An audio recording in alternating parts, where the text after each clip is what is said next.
Hi. Um, so before I get into the subject of this video, I shouldn't really have to do this, but just for the record, no, I'm not Jewish.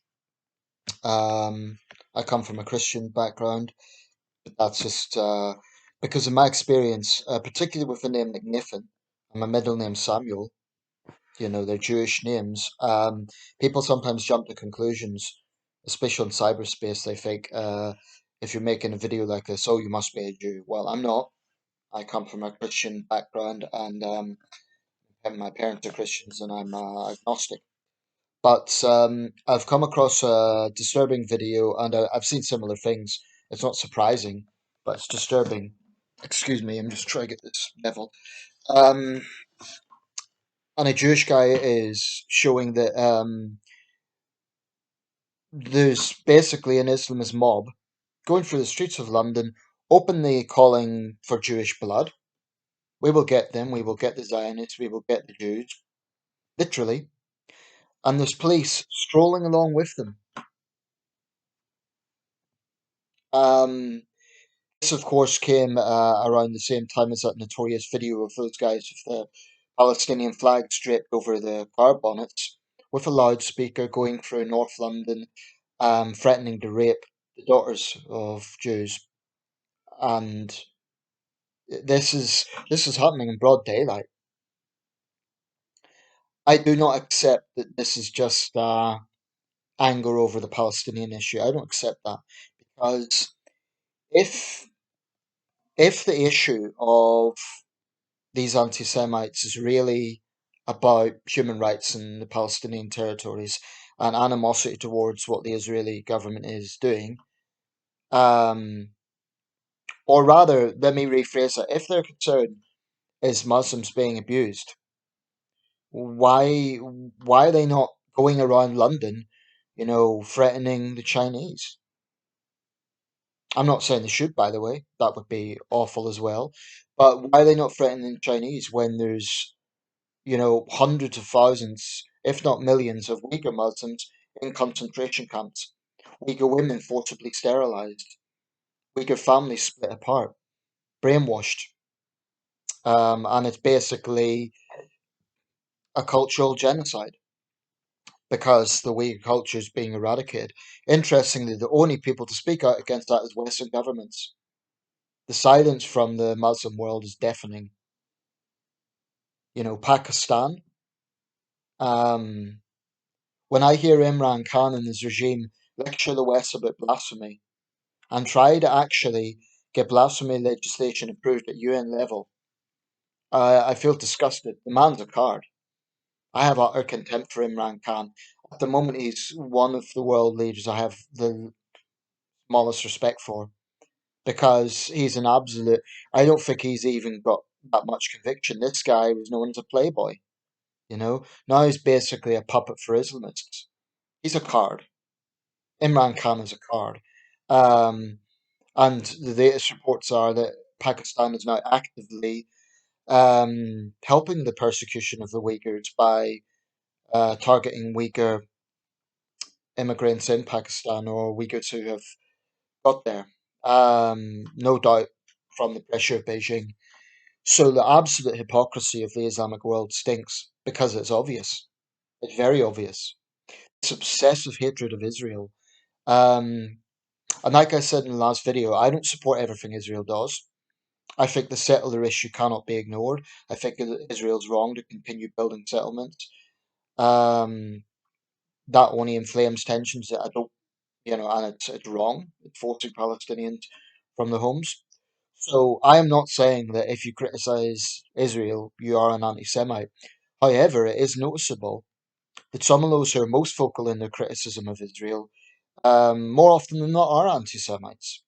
And those who aren't, the question has to be asked: why are you just focused on Israel? When there's so many other things going on in this world. Now, their retort will be, oh, well, we can't protest everything at once. But there is an obsession with Israel. There is. It's very obvious. And it's particularly prevalent among Muslims and among the left. Why is that? I mean, I've said before the Holy Land conflict had far more coverage than bigger conflicts. I mean, 20,000 people have died in Tigray this year, the Tigray region of northern Ethiopia. It might well be that there's issues of access to journalists there. I know that an American journalist was recently held by the Ethiopian government. But I also think that with the Holy Land, it's a cross point of three major religions. There's that factor. But you get celebrities weighing in, and but what's come out of this is that unquestionably anti-Semitism has reared its ugly head.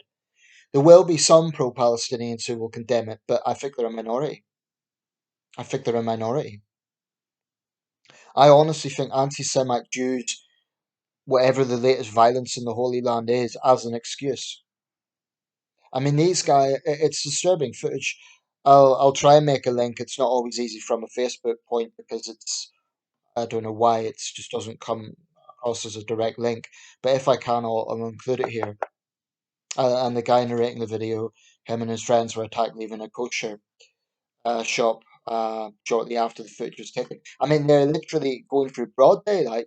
They've told the police, just for, so everyone knows, we're going to attack the dogs. That's verbatim. That's what they said. And you see police officers strolling along with them. Now, no doubt the Met will say, oh, we were trying to ease tensions, but these people are committing a criminal offence. They're openly making threats. It's hate speech in broad daylight. Yet, if someone uses the wrong trans pronoun online, then they'll get a knock on the door. And then you get police wasting their time on things that really they should not be wasting time on. Whereas this is explicit threat, and this isn't hot air. Jewish people have been attacked. It's not just like, oh, it's the heat of the moment. They mean it. They mean it. And it's sad to say that the guy narrating the video said he no longer feels Britain's a safe country for Jews. This is absolutely abhorrent. There is no question about it. Anti-Semitism is real, it's palpable, and it's all over cyberspace.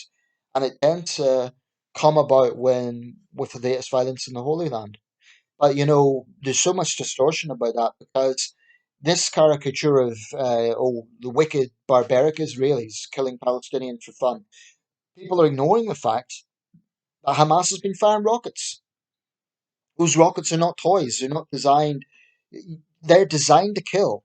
And the only reason there hasn't been more Israeli fatalities is because of the Iron Dome. Now, I am not saying for a second that people cannot criticize Israel. I've done it myself. And I would take issue with a Jewish person who said, if you criticize Israel, you're an anti Semite. I don't agree with that.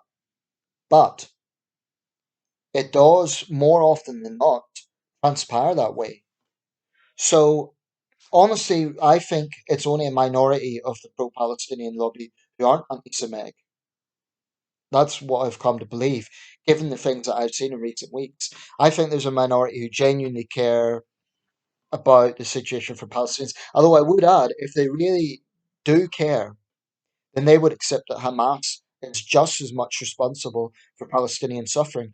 Israel's doing the bombing, which doesn't help, causes a lot of suffering. But all the millions that Hamas is receiving every year in the Palestinian authorities, where's that going? Are they building bomb shelters? Are they building schools and hospitals? They're building rocket launchers.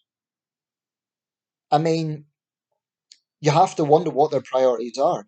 As for the human rights abuses within the Palestinian territories by Palestinians, I'm not Jewish, and I find it depressing to see the sheer level of vitriol leveled at Israel and Jews. It's just far, far disproportionate to what's going on, and that's not downplaying the situation. But when you look at other things going on in the world, you do wonder why is there this obsession with Israel? And it's very unsettling to see. By the way, I would say the same thing if Muslims were violently attacked after the latest Islamist outrage. Although I don't think it's a moral equivalency, but in terms of, I don't think it's the same situation because Islamists attack in order to violently spread the Ummah. whereas Israel's defending itself.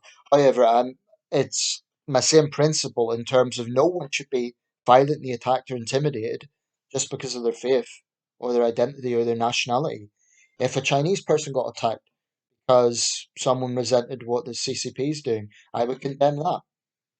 If a white person's attacked because some black mob had a problem with, I don't know, they've been taught critical race theory, there is a lot of poison out there. There's a lot of hatred and a lot of, it's just very sad to see. But I, for one, am putting it on record. I stand 100% behind British Jews, and I'm sick and tired of these conspiracy theories and the poison that is out there. It's, you don't need to dig very deep to find it. Um, Summed up, yes, you can criticize Israel. It's not, no country is above criticism. But if you're obsessed by Israel, and if you criticize Israel but ignore Arab states and their brutal human rights abuses, if you say that Israel is persecuting Muslims but ignore what China's doing to Muslims, if you say that Pakistan or Turkey has a right to defend themselves, I mean, talking of Turkey, TRT, the Turkish network, they had a report on this. Well, they've lots of reports on it, of course. I'm thinking, well, wait a second. Why is it okay for Turkey to bomb the Kurds in northern Iraq, ostensibly as a counter-terrorism measure? Yet you're condemning Israel for essentially doing the same thing. The staggering hypocrisy is blindingly obvious. And the sad thing with Turkey is Israel and Turkey have relatively good relations. Turkey was the first Muslim country to recognize Israel. But under Erdogan, it's definitely got worse. And anti-Semitic conspiracy theories arrive in Turkey. So I think Boris Johnson, he has condemned it, so Sadiq Khan, the footage that was seen, and apparently arrests were made. But it still poses a question: why not there and then? Why is it those officers strolling around with this Islamist mob? Why didn't they just arrest them there and then? You're under arrest. You're making hate speech and taking you in for questioning. I think they should be put on a terror watch list. I also think that if any of them are not British born, they need to be deported. If they're British born, they need to be charged with hate crime legislation, under hate crime legislation. We need to take a very tough response to this because the Jewish community is frightened right now, and I don't blame them. It's disgraceful.